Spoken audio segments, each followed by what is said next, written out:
have watched the 2 previous episodes of this series until now, you will be aware of how dangerous the game is.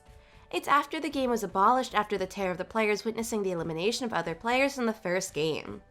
This time around, the players sign themselves back to the game willingly, as they know the fate that they hold ahead and they are taken unconsciously back to the game arena.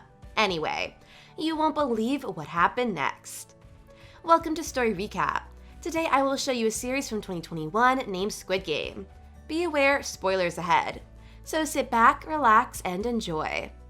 In episode 3 of Squid Game Netflix series, Jun-ho arrives at the Mohim port after an extended journey. He hides behind the van and boards the ship. After the person in red exits the van, he gets into it. Then, pretending to be the player, he nods off like gi-hun. There's a replacement player to enter the Squid Game in the man with the umbrella, though he hasn't been invited. And thankfully his infiltration gives us a touch more helpful knowledge of those games, logistically, since he follows a fleet of Hyundai people carriers, all containing unconscious players to the port, where they're loaded onto a ship and scanned. Jun-ho establishes his badass bona fides by choking out one among the staffers when he tries to pose as a player, stealing his outfit and dumping him overboard. Finally, someone capable has entered the games. He is told off for speaking without being invited to by a superior by a staffer with a loose button dangling from his coveralls, but he's ready to maintain his cover. When the staff in red tries to check Jun-ho if he's a player, he murders him. He strips right down to his underwear and tosses him into the ocean. The participants are escorted into an outsized room. The lads in red seize the player's personal belongings. Sae-buk on the opposite hand maintains her knife. Gi-hun awakes Inam. Inam is thrilled to find out that Gi-hun is okay. Sang-woo joins Gi-hun. Gi-hun asks Sang-woo if he told his mother the reality. Ali Abdul, however, interrupts the conversation. Sang-woo, Ali Abdul says provided him with the cash to ride the bus. Gi-hun is stunned. He instructs Ali Abdul to hitch them. Some players, including the pickpocket, have some hidden advantages. She's passed a switchblade during the processing phase. Gi-hun, Sang-woo, and 199 plan to form their own little squad alongside 001, who is so absurdly charming, I'm gonna be devastated when he inevitably dies. Teams are starting to form everywhere. Number 67 seems on her own side, using the knife to unscrew the vents within the bathroom, where 212 is enjoying a cheeky smoke. But 101 has many influences given his underworld connections, and whether you're inspiring loyalty through fear or charisma, it's more or less an equivalent thing. But it makes everything far more compelling. With several players having their own agendas and Jun-ho having infiltrated the game's staffers, there are more dynamics at play here than there have been within the premiere episode. It also gives us a replacement angle on the staff, who don't seem to be the superbly organized and unified front that they first appeared as. Most of them are just employees, probably almost as scared because of the players. Jun-ho enters his room after unlocking the door with the key. He notices the camera and turns around. Min-neo requests that the person in red open the door for her because she has got to use the restroom. He, on the opposite hand, ignores her, so she squats down and declares the space to be a restroom. He must accompany her to the toilet. The two are stopped by Sae-buk, and she informs them that she too has got to use the restroom.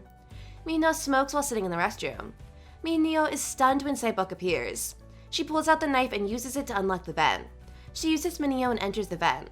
She notices the red clanman performing on something. Because Min-neo has been inside for too long, the person in red breaks into the restroom. He notices the two women sharing one toilet. In the vent, 067 spies the staff melting something down in large pots. It smells like sugar. And there's definitely a sweet theme to the man with the umbrella, which becomes more readily apparent once the newest game is revealed. The space has been wrapped up as an enormous playground. 4 symbols, a circle, triangle, star, and umbrella adorn the walls, and therefore the players are to arrange themselves under all. Sang-woo, who overheard number 67 talking about the sugar, has some brief flashbacks of childhood trying to work out what the sport is going to be. He advises their team to spread themselves out among the symbols just in case.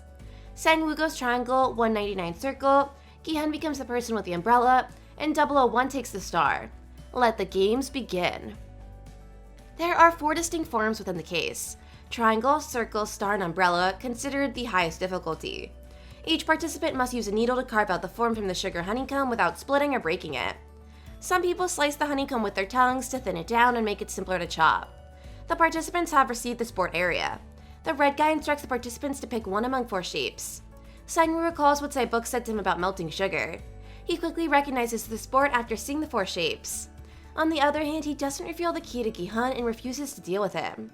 He believes that splitting off may be a clever tactic. Gi-hun selects an umbrella design. Sang-woo cares about his pal.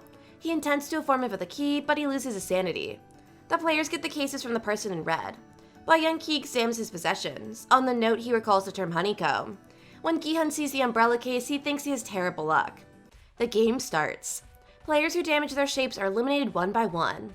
After finishing the sport, several players depart the playground. Gi-hun feels restless, sweat drips from his brow onto the case. He discovers that the case is flammable. As a result, he licks the case. Mineo shows the person in red the star shape she just finished. She takes the star shape and places it in her mouth. Before she goes, she hands the lighter on to Deok-soo. Each of the players is given a circular case. The cases contain a circular piece of sugar honeycomb printed out with one among the 4 symbols, and every player must cut out their shape with a needle without it breaking or cracking. Sang-woo has some prior knowledge of this, so he went for the triangulum for ease. Gi-hun, who has the toughest shape, realizes he's probably screwed.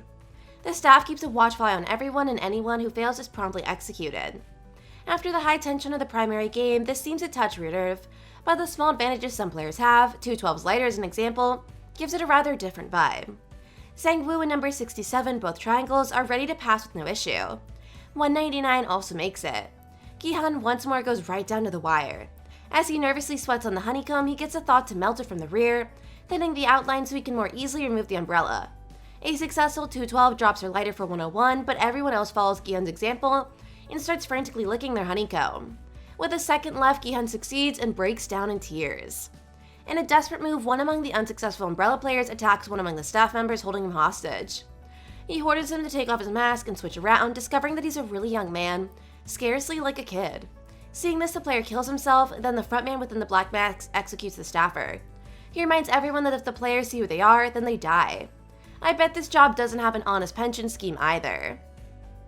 But the game ironically is the Squid Game, and remember the series opened with another actual Squid Game, with a young Gi-hun and Sang-woo playing. Everything comes full circle, pun intended, because the circle is that the least powerful, as children are, within the elemental hierarchy of the red suit circle square triangle tier responsibility. The goal in the Squid Game is for Gi-hun to push into triangulum by whatever means necessary, and the VIPs watch. And so that's what we see for the remainder of the episode from him. It's difficult for writer and director Hwang Do-hyuk to take care of an equivalent level of tension we had within the games as we watched Gi-hun back within the real world, just because the suspension of your time is so different. I feel this is often purposeful, because our experience mirrors that of Gi-hun. He can't find his footing and is more meandering through space than living. On one hand, Squid Game is an intensely mature piece of television.